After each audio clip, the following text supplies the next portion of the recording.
मान्छे बोक्सी छैन, पत्याउनु हुन्न त्यो कुरा। त्यसै कारणबाट को बोक्सी हो नि यहाँ? को छ बोक्सी? कोही यता कोही छ र त्यसै कारणले अब यहाँ बोक्सी कस्तालाई भन्छन् भन्दा नराम्री थोत्री थाङ्नी बुढी माग्नी गरिपिनी, त्यसलाई बोक्सी भनिएको छ। राम्री क्याम्पसबाट या केटीलाई कोले बोक्सी भनिएको छ त नि? भनिएको छन्? राम्रा लुगा लगाएका राम्रा जब छाँटकाटमा बसेकालाई कोले बोक्सी भन्छ र? थाङ्नी थोत्री बुढी आई माग्री आई भनेदेखि बोक्सी आयो, बोक्सी आयो। ल हो है, यहाँ चाहिँ भने होइन, भन्नु हुँदैन। यसबाट जब संसारमा कोही बोक्सी छैनन्, वायुमण्डलमा मात्रै छ बोक्सी। वायुमण्डलमा भनेको प्रेतात्माहरूको छायाले लाग्छ अनि मान्छेलाई झुम्म बनाउँछ अनि त्यसपछिबाट फुकफाक बनाएपछि जान्छ। यो पो त अब कहाँको मान्छे लाग्ने, को लाग्ने, के जान्ने त्यो बुढीले? कठै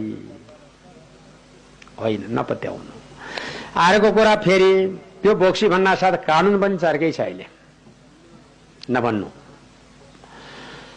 अब अर्को तपाईँ प्रश्नै गर्नुहुन्छ भनेदेखि बिरालु भएर फलानाकोले दुध खान आइछ बोक्सी भएर भन्छन् नि। अब बिरालु बनेर दुध खान आउन सक्नेले तीन साँचा फोरेर बेङ तोड्न जान्थे नि बरु। त्यसको काचो दुध खान किन आउने?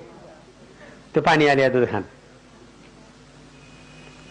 त्यसै कारणले लो बिरालु भएर आई, अहो बिखै छ नि, ऊ त जाजुले छ नि। ल बिरालु बन्न सकिनलाई त बेङ कहाँ गयो नि बोल। नचाहिँदो कुरा नगर्नु। बाहुनहरूले पनि बोक्सीलाई चाहिँ नमान्नु, नचाहिँदो कुरा नगर, पाउलो सजाय फेरि। त्यसै कारणबाट हुन त के लेखेको छ ज्योतिषमा? मेषे चरित्र भूतानि वृक्षे च थिरराशिषि मिथुने च महामाय कर्कटे शाङ्किनी तथा लग्नाष्टमी बे सूर्य क्षेत्रपाल लसे दोषणम आकाश देवी चन्द्रेश्लो लग्नाष्टाष्टमा बे। बोक्सी छ भन्छ भन्न त, तर मान्छे होइन, वायुमण्डलको उनको छाया लाग्ने अनि पूर्व पश्चिम उत्तर दक्षिणको वायुले लाग्ने अनि त्यसपछिबाट यो दिशाको बोक्सी लगाइदियो भनिदियो, ज्योतिषहरूलाई सजिलो भइयो। पल्लवर्गी लाई भनेपछि त अब झगडा पल्लवर्गसँग हुन्छ धेरै जसो। क्या जान्ने रहेछन् नि, ट्याक्कै पारे नि।